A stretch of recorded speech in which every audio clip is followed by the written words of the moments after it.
Агенцијата за електронски комуникации го објави тендерот за влез на трет мобилен оператор. Јавниот конкурс за доделување лиценци за радиофреквенции се распишува откако интерес пројавија 3 компании: One Makedonia Телекомуникации Дуел Скопје, која е подружница основана од унгарската 4G, Bitstream Mobile Дуел Скопје и ENPPF Telecom Group. Почетните цени на лиценците се движат минимум од над 2 милиони до над 4 милиони евра.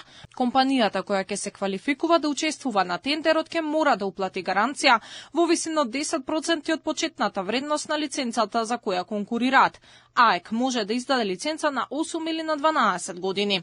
Најнискиот почетен износ на пазарната вредност на радиофреквенциите како еднократен надоместок за добивање на одобрение за користење на радиофреквенции за одобрението А1 изнесува 4 милиони и 200 илјади евра.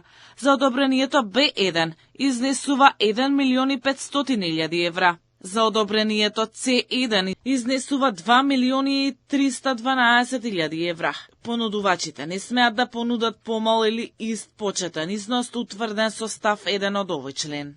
Инаку, претходно трите компании доставија писмо со намера до АЕК за влез на пазарот, откако агенцијата во април годинава објави намера за распишување тендер за нов мобилен оператор на барање на One Makedonia Телекомуникации, што е основана од групацијата 4G.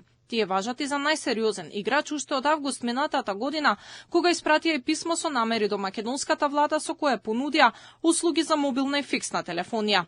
Кој се ќе се пријави на тендерот и ќе даде најдобра понуда за Македонија ќе се знае на 22 август, кога треба да се отворат понудите. Влезот на нов мобилен оператор се очекува да ја поттикне конкурентноста на пазарот, со што би паднале цените и би се овозможиле подобри услуги за граѓаните. Дека е потребен нов играч во неколку наврати потенцираше вице-премиерот и министер за транспорт Александар Николовски. Според него, постоечките оператори действуваат како дуопол и не нудат нови и подобри услуги на пазарот. Со влезот на нов оператор ќе се постигнат повеќе бенефити. Државата ќе добие пари, бидејќи лиценците се плаќаат, а ќе има и нови инвестиции во телекомуникацијската мрежа. Според последните податоци од АЕК, заклучно со четвртиот квартал лани, скоро 2 милиони користеле мобилен. Тогаш услуги нудеа 6 оператори: Македонски Телеком, А1 Македонија, Лајка Мобил, Телекабел, Грин Мобил и МТел. Според истражувањето на јавното мислење, се покажало дека корисниците најмногу се незадоволни од цените на мобилната телефонија. 55,9% од испитаниците пак изразиле задоволство од трошоците за овие услуги.